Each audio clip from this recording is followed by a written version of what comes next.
శ్రీమహాగణాధిపతయే నమః. సరస్వత్యై నమః. శ్రీగురుభ్యో నమః. హరి ఓం.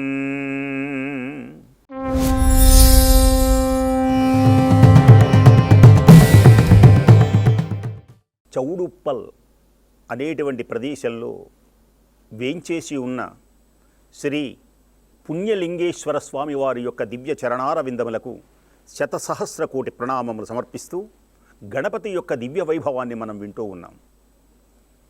ఆదౌ పూజ్యవు గణాధిపః. ఏ కార్యము నెరవేర్చాలన్నా గణపతిని అర్చించాలి అని శాస్త్రం. ఒక దివ్యమైనటువంటి మహామంత్రాన్ని 16 నామాలని ఈ సమయమునందు మీకు తెలియజేస్తాను. దీనిని చక్కగా ఎవరైతే వింటారో సమస్త శుభములు జరుగుతాయి.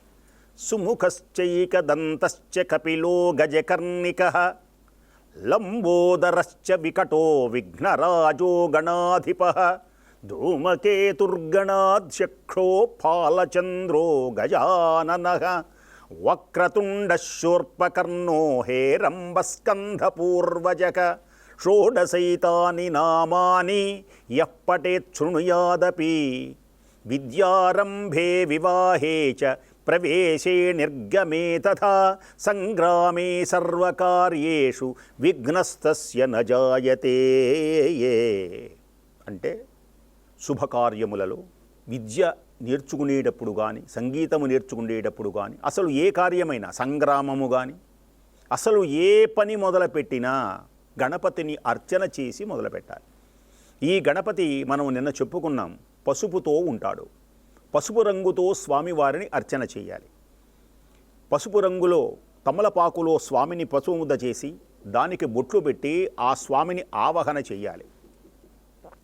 పుణ్య దివ్యమైనటువంటి మహోన్నతమైనటువంటి మూర్తి కనుకనే సకల దేవతలు, బ్రహ్మాది దేవతలు, ఇంద్రుడు, అంతేకాదు ఒక రహస్యం మీకు చెబుతాను. ఈ పసుపు గణపతిని ఇది ఆది మూలములో ఉన్నది కనుక ఆది దంపతులైనటువంటి పార్వతీ పరమేశ్వరులు కూడా ఈ గణపతిని పూజ చేశారు. అదొక గొప్పదైనటువంటి విశేషం, శక్తివంతమైనటువంటి విశేషం. అది ఆది దంపతులైనటువంటి పార్వతీ పరమేశ్వరుడే గణపతిని అర్చన చేశారు అంటే ఈ గణపతి ఎంతటి గొప్పవాడు. దీనిని గాణాపత్యం అంటారు. ఈ విశేషములన్నీ ఎక్కడ ఉంటాయి? గాణాపత్యం, గణపతికి సంబంధించిన గణపతి ఉపనిషత్తులలో ఉంటాయి ఈ రహస్యములన్నీ కూడా. దేనికని అంటే ముఖ్యంగా పంచాయతనం అని మనం వింటాం. పంచాయతనము అంటే పంచా ప్లస్ ఆయతనం. పంచ అంటే 5, ఆయతనము అంటే పూజ. అందుచేతనే మనం మహామంత్రాలు చదివేటప్పుడు ఆయతనవాన్ భవతి, ఆయతనవాన్ భవతి అని మనం చదువుతాం.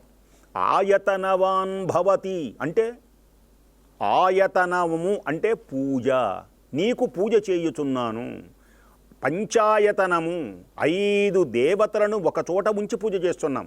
5 దేవతలు ఏమిటి? అసలు ఈ సృష్టి అంతా పంచకోశాత్మకమై ఉన్నది, పంచభూతాత్మకమై ఉన్నది, పంచనాదాత్మకమై ఉన్నది, పంచకోశాత్మకమై ఉన్నది. అన్నమయ, ప్రాణమయ, మనోమయ, విజ్ఞానమయ, ఆనందమయ పంచకోశములు, పృథివీ, ఆపస్తేజో, వాయురాకాశములు, వీటిని పంచభూతములు అంటారు. పంచవాయువులు, ప్రాణ, అపాన, వ్యాన, ఉదాన సమానములు, ఇవన్నీ గణపతి యొక్క దివ్యమైనటువంటి తత్వంలో నిక్షిప్తము చేయబడి ఉంటాయి. మరి ఆ పంచాయతనము అంటే ఏమిటి? ఏ దేవతలు? 5. శ్రద్ధగా వినాలి. ఎవరు అంటే ఆదిత్య, అంబికా, విష్ణు, గణనాథం, మహేశ్వరం. ఆదిత్య, అంబికా, విష్ణు, గణనాథం, మహేశ్వరం. ఆదిత్యుడు అంటే సూర్యుడు, అంబిక అంటే అమ్మవారు. సూర్యోపాసన చేసేవారిని సౌరం అంటారు. అందుచేతనే వేదములలో సౌరం, అరుణం అని ఉంటుంది. దీని పేరే సూర్య నమస్కారములు కూడా చేస్తారు. సూర్య నమస్కారములు వైదిక దీనిలో చాలా గొప్పవి. సూర్యుడే ప్రధానమైనటువంటి వాడుగా భావిస్తాడు. మనం ఉండేటువంటి ఈ భూమి సూర్యుని చుట్టూ ప్రదక్షిణం చేస్తోంది. ప్రదక్షిణం చెయ్యాలా వద్దా అని వాదనక్కర్లా.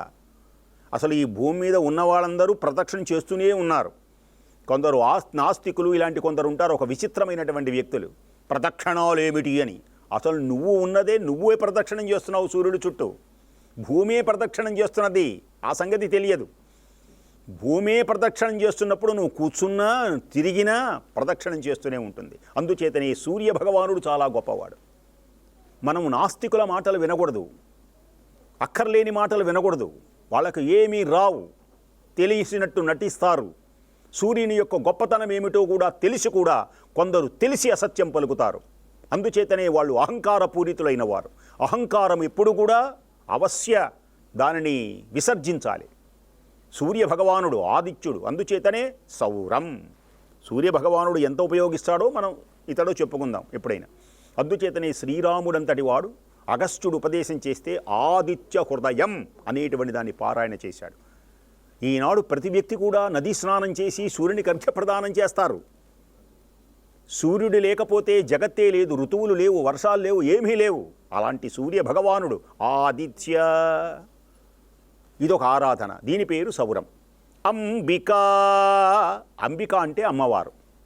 మనకు ఆశ్వీజ మాసం అలాగే శ్రావణ మాసంలో అమ్మవారి ఉపాసన. దేనికని అంటే జగజ్జనని, అండాండ పిండాండ బ్రహ్మాండములన్నిటినీ సృష్టించినటువంటి అమ్మ ఓంకారంలో ఉంటుంది.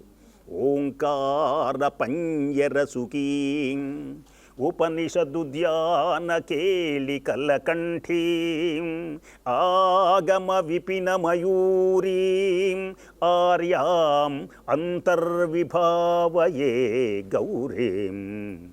ఇలా పూజ చేసే వాళ్ళని ఇదొక సంప్రదాయం. దీనిని శాక్తేయం అని పిలుస్తారు. ఆదిత్య అంబిక, ఆదిత్య వాళ్ళని సౌరమని, అంబికా వాళ్ళని శాక్తేయమని. విష్ణువుని అర్చన చేస్తారు. మార్గశిర మాసం మొదలైనటువంటి మాసములలో విష్ణుదేవుని యొక్క దివ్యమైనటువంటి అర్చన. ఈయన ఏ దశావతారములు ఎత్తారు. మత్స్య కూర్మ వరాహాది దివ్యమైనటువంటి అవతారములు దుష్టశిక్షణ చేసినటువంటి మహానుభావుడు. దీనినే వైష్ణవం అని పిలుస్తారు. ఆదిత్య అంబికా విష్ణు గణనాథం మనం చెప్పుకుంటున్నటువంటి నాయకుడు. ఈయననే గాణాపత్యం అంటారు. గణపతి యొక్క దివ్యమైనటువంటి అర్చన. మనకు గణపతి నవరాత్రములలో అంతేకాక ప్రతిరోజు ఏ పూజలోనైనా, ఏ వ్రతములోనైనా, ఏ సంగీతములోనైనా సంగీత సాహిత్యములన్నిటికీ మహానుభావుడు. వశిష్ఠ వామదేవాది వందిత మహాగణపతిం, వశిష్ఠ వామదేవాది వందిత మహాగణపతిం మనసా స్మరామి మహా. ఆదిత్య అంబికా విష్ణు గణనాథం, ఐదవది మహేశ్వరం, పరమేశ్వరుని యొక్క దివ్యమైనటువంటివి.